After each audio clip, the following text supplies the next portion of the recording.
Assalamualaikum adik-adik, gimana kabarnya hari ini? Semoga sehat selalu ya. Di video kali ini Kak Lina akan membahas mengenai pertumbuhan dan perkembangan pada hewan. Nah, sebelumnya kita sudah membahas mengenai pertumbuhan dan perkembangan pada tumbuhan. Lalu, gimana sih pertumbuhan dan perkembangan pada hewan? Apakah sama dengan pertumbuhan dan perkembangan pada tumbuhan? Oke, untuk lebih jelasnya, simak video ini sampai habis ya. Sebelum belajar, kita berdoa terlebih dahulu ya. Bismillahirrahmanirrahim. Pada pembahasan kali ini, kita akan membahas yang pertama mengenai tahapan pertumbuhan dan perkembangan hewan. Nah, tahapannya ada 4 tahap.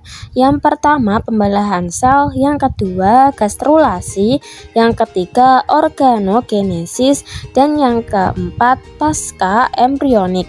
Oke, kita bahas satu persatu ya. Yang pertama pembelahan sel. Zigot mengalami pembelahan mitosis dari 1 sel menjadi 2 sel, kemudian menjadi 4 sel, 8 sel, 16 sel, dan seterusnya. Nah, pembelahan terus berlanjut sampai berbentuk seperti bola padat yang disebut morula. Selanjutnya, bagian tengah morula membentuk lubang berisi cairan dan lubang itu disebut blastosol. Bentukan seperti ini disebut blastula. Oke, kemudian tahapan yang kedua, gastrulasi. Sel-sel di satu kutub membelah lebih cepat daripada sel-sel di kutub lainnya, sehingga terbentuk lekukan ke dalam seperti sebuah bola ditekan di satu sisinya.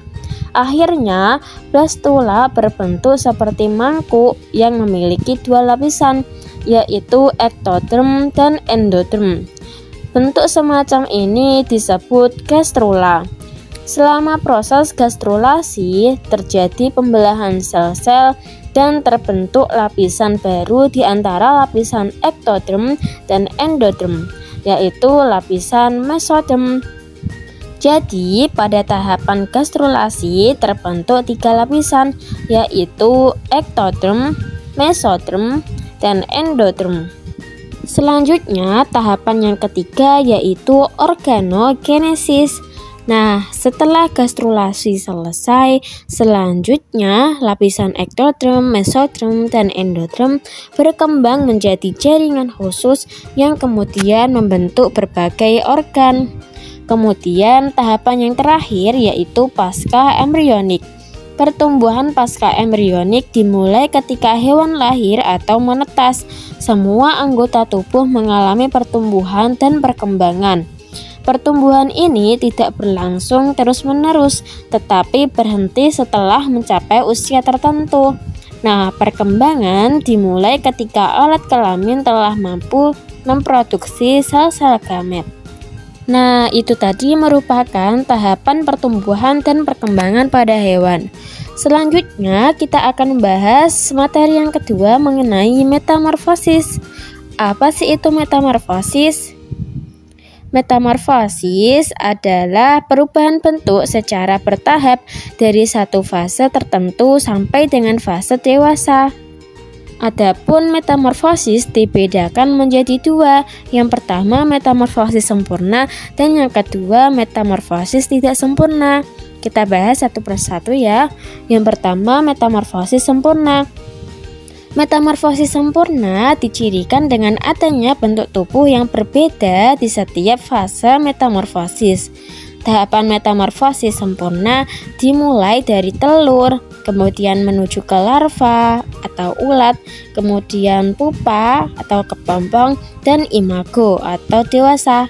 Nah, contoh dari hewan yang mengalami metamorfosis sempurna adalah kupu-kupu, lebah, lalat, dan kumbang. Selanjutnya, metamorfosis yang kedua yaitu metamorfosis tidak sempurna. Metamorfosis tidak sempurna ditandai dengan adanya bentuk tubuh yang sama tetapi ukurannya berbeda pada salah satu fase metamorfosis. Nah, tahapan metamorfosis tidak sempurna mulai dari telur, nimfa, dan imago atau dewasa. Adapun nimfa memiliki bentuk tubuh yang sama dengan imago. tetapi memiliki ukuran tubuh yang lebih kecil. Contoh hewan yang mengalami metamorfosis tidak sempurna adalah belalang, kecoa, jangkrik, dan capung. Selanjutnya, pembahasan yang ketiga mengenai metakinesis. Selain tumbuhan, beberapa jenis hewan selama pertumbuhan dan perkembangannya juga mengalami pergiliran keturunan atau metakinesis. Nah, contohnya seperti ubur-ubur atau Aurelia sp. Dalam teori hidupnya ubur-ubur mengalami pergiliran keturunan, yaitu fase polip yang menetap di dasar perairan dan fase medusa yang dapat berenang bebas.